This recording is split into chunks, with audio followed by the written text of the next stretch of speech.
नमस्ते, मैं हूं आपके साथ जसप्रीत कौर। सरकार जन्म मृत्यु प्रमाण पत्र के लिए रजिस्ट्रेशन के नियमों में बदलाव करने जा रही है। इससे संबंधित विधेयक को राज्यसभा ने मंजूरी दे दी है। लोकसभा ने पहले ही मंजूरी दे दी थी। प्रस्तावित विधेयक में रजिस्ट्रेशन में 2 साल से अधिक देरी पर न्यायिक मजिस्ट्रेट का आदेश अनिवार्य कर दिया गया है। जन्म और मृत्यु के रजिस्ट्रेशन में कोताही बरतने वाले सावधान हो जाइए। सरकार जन्म और मृत्यु प्रमाण पत्र के लिए रजिस्ट्रेशन के नियमों में बड़ा बदलाव करने जा रही है। इससे संबंधित विधेयक को राज्यसभा ने मंजूरी दे दी। लोकसभा से पहले ही विधेयक को मंजूरी मिल चुकी है। इस विधेयक का नाम जन्म और मृत्यु का पंजीकरण संशोधन विधेयक 2026 है। नए विधेयक में बर्थ रजिस्ट्रेशन में 2 साल की देरी होने पर कोर्ट से ऑर्डर लाना होगा।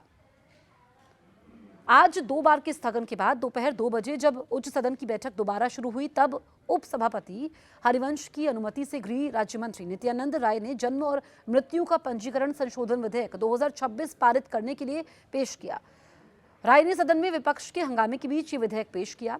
विधेयक पर हुई चर्चा का जवाब देते हुए गृह राज्य मंत्री ने कहा कि इस विधेयक का उद्देश्य जन्म और मृत्यु पंजीकरण अधिनियम 1969 की धारा 13(3) में और संशोधन करना है, ताकि विलंब से होने वाले पंजीकरण के प्रावधानों को अधिक कड़ा बनाया जा सके।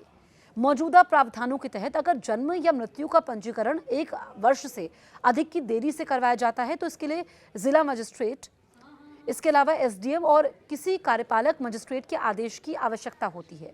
विधेयक में देरी की अवधि के आधार पर 2 स्तरीय मंजूरी व्यवस्था का प्रावधान किया गया है। पहले व्यवस्था क्या थी, ये आप समझिए कि देश में जन्म लेने वाले हर बच्चे का जन्म पंजीकरण समय पर होना चाहिए ताकि उसे उसके अधिकारों का लाभ मिल सके। पहली व्यवस्था थी कि जन्म या मृत्यु का पंजीकरण 21 दिन के भीतर होता था और 21 दिन से 1 साल की अवधि के बीच पंजीकरण के लिए विलंब शुल्क देना होता था।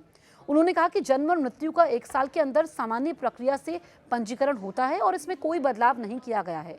2 साल की देरी पर कोर्ट जाना होगा, लेकिन अगर जन्म या मृत्यु की सूचना 1 वर्ष से अधिक और 2 वर्ष के भीतर दी जाती है तो इसका पंजीकरण जिला मजिस्ट्रेट, एसडीएम या उनके द्वारा अधिकृत कार्यपालक की अनुमति और सत्यापन के बाद ही होगा। उन्होंने कहा कि अगर जन्म या मृत्यु की घटना को 2 वर्ष से अधिक समय बीत चुका है तो इसके पंजीकरण के लिए प्रथम श्रेणी के न्यायिक मजिस्ट्रेट का आदेश अनिवार्य कर दिया गया है। उनके अनुसार इसमें यह बदलाव किया गया है और ऐसे में अगर 2 साल से ज़्यादा की देरी होती है तो आपको कोर्ट के चक्कर लगाने पड़ेंगे। लोकसभा ने 31 जुलाई को विपक्षी दलों के सदस्यों के हंगामे के बीच बिना चर्चा के इस विधेयक को पारित कर दिया था।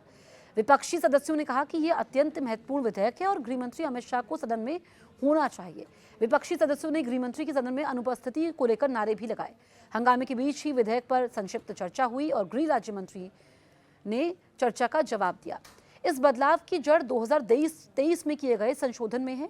उस संशोधन के बाद जन्म प्रमाण पत्र को किसी व्यक्ति की जन्मतिथि और जन्म स्थान का सबसे अहम दस्तावेज बना दिया गया था। यही प्रमाण पत्र स्कूल एडमिशन, वोटर सूची में नाम जुड़वाने, पासपोर्ट, आधार, ड्राइविंग लाइसेंस और सरकारी नौकरियों समेत कई सरकारी सेवाओं का आधार बन चुका है। सरकार का तर्क यह है कि जब एक दस्तावेज इतनी महत्वपूर्ण भूमिका निभा रहा हो तब उसके फर्जी तरीके से बनवाने की संभावना भी बढ़ जाती है। ऐसे मामलों में अतिरिक्त जांच जरूरी है। इसी सोच के तहत 2 साल से अधिक पुराने मामलों की जांच न्यायपालिका को सौंपने का प्रस्ताव लाया गया है। आप इस बारे में क्या सोचते हैं, हमें जल्दी से कमेंट करें।